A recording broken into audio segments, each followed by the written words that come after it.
आप लोग सुनिए। मैं ये भी विवाह गीत है, कन्यादान के टाइम गाया जाता है। लाइक सब्सक्राइब शेयर जरूर करिएगा। आगे और क्या बोले।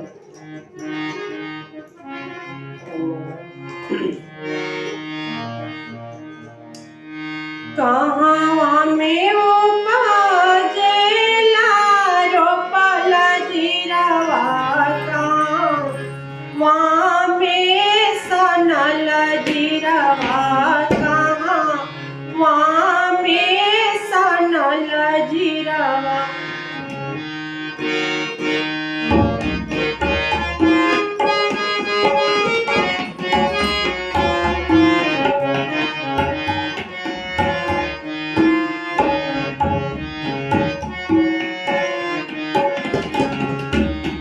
कहाँ में जाना मेले कहाना दूल्हा, खेले के मांगे फूल के गेनवा, खेले के मांगे फूल के गेनवा।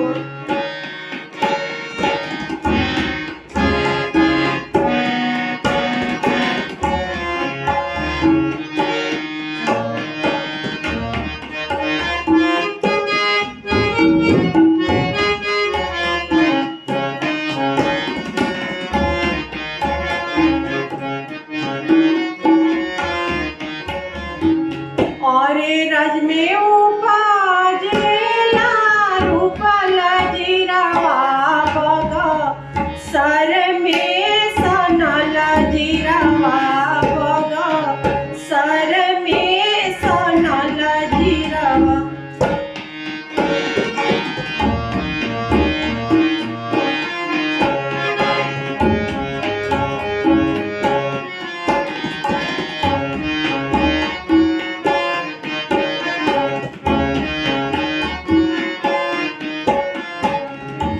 अयोध्या में जाना मेले रामा दूल्हा, खेले के मांगे फूल के गेनवा, खेले के मांगे फूल के गेनवा।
कहवा में उपजेला रोपल जीरावा, कहवा में सनल जीरावा, कहवा में सनल जीरावा, कहवा में जनम मेले रामा दुल्हा खेले के मांगे फूल के गिनवा, खेले के मांगे फूल के गिनवा खेल।